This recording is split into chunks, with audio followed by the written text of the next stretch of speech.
I would show you something different. So I am going to cook dinner and I'm gonna show you how I do my roast. So let's cook a roast. So what I do is whenever I go to the store and buy a roast, I usually keep one, you know, I'll throw one in the refrigerator right away, and the others just go into the freezer, and just like this. So I know I'm gonna eat them pretty quickly, so I don't bother doing anything with them really. Like this thing is just still wrapped in the individual plastic bag and it's still in the sack, and that's usually just how I keep them. And you can see this one's a rather large one at 5 pounds, but you can see that it was an excellent price, which is why I bought it. So this chuck roast here is going to make some great meals at $5.47 a pound.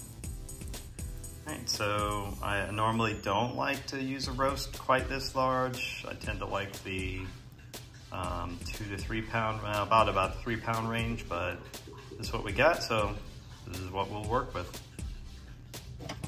So I'll unwrap the roast and put it in the sink, and usually drain off all of the, you know, the blood or whatever that's coming out of the meat, and collects in the little tray. And then from there, I'll throw some salt on it and get it ready to put on the in the pan. So I'll light the stove here and set it to high. And while I'm doing that, I'll go ahead and turn the stove on, the oven on, convection roast, and then set it. I like to set it at 350. So that's already warming up while my pan is warming up. All right, so I'm gonna brown one side, and then I will salt this side that's up and flip it over. Once it really gets going, then I usually put about 3 minutes on each side. So that's what 3 minutes on one side looks like. And I definitely think it's gonna need some time on these other sides around. So we'll see. All right, time for this secret weapon, the meter. This thing is awesome. I use it all the time. I definitely use it on all my roasts. So just pop it out there and pop it into the roast. Try and get it probe towards the center of the roast, and you leave this part sticking out. So let's get it put in there and you'll see what it looks like when it's in. All right, so the meter is in. See, it's not quite in the center of the roast, but roughly, so it's not perfect, it's all right. You can see that I've got it put in so that the end of the probe is gonna be about here. Okay? And about the midpoint, not quite, but don't have to be perfect. To use the meter, you want to launch the app on your iPhone or iPad, and then remove the probe from its storage. Then you'll see under connection loss, you'll actually see the icon change to a Bluetooth icon, and you see it's connecting to the probe. Now you can tap Setup to Cook, and select your meat, which is beef in our case, and we'll select roast, since we're cooking roast, and it's a chuck roast, so we'll select chuck. Then I'll adjust the temperature down to my desired temperature, accounting for the coasting that will happen afterwards. And now I can select Start Cook, and we are ready to cook. And you will see in here in the middle, it will estimate the cooking time. It shows you internal, target temperature, and the current ambient temperature. All right, once it's in the oven, I like to make sure that the meter is going to be aimed at the window here so that it gets a good signal, so that my phone can receive the Bluetooth signals and the app can see the thermometer basically.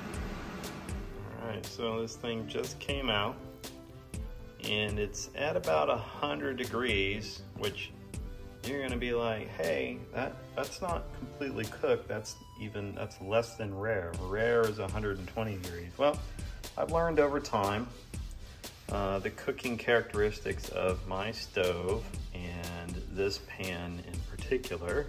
It's very hot still. I'm gonna put the cover on it so I remember. All right, so the cooking characteristics of this pan are that it will coast. And what I mean by coasting is that it will actually continue to heat the meat that's inside of it and cook it for several minutes after you remove it from the oven. So even though it's sitting here on the stove top now, this is actually still cooking, and it's going to continue to cook and get hotter internally. And of course, based on my previous experience, I know that it gains somewhere between 20 to 25 degrees usually. So that's why I try to pull it out right at about 100 degrees. And that's why I set the temperature, the target temperature, at 105. That way I can pull it out, it can coast a little bit, it'll cook a little longer, it'll actually get up to between 120 and 125. So that way, when I actually cut into it to eat it, it's rare, and that's what I prefer. I used to do rare so that I could actually reheat it the next day in the microwave a little bit and not completely ruin the flavor. But actually now I almost never reheat any meat. So it'll be warm, and it'll be warm, fresh, hot, whatever. I gotta let it rest now, but it'll be warm the first time I eat it. And then after that, I usually don't reheat it. I usually just cut it. It's whatever temperature it was in the refrigerator. I add a little salt, and that's how I have it. And that's how I eat, and that's how I cook and eat my roasts. So there you go. All right, so with a little bit of the edge end piece cut off there, you can see that it looks like this was a good cook. We still got some pink and red in there. Obviously this stuff, it was a little tiny end piece, so it's a little more well done, which is fine. I just cut it off first and I eat it first while it's still warm. It's not too bad. It was one of these pieces that was kind of sticking out like this, so obviously it's a little more exposed. A little tiny piece got more well cooked, but you can see once you get into the roast there,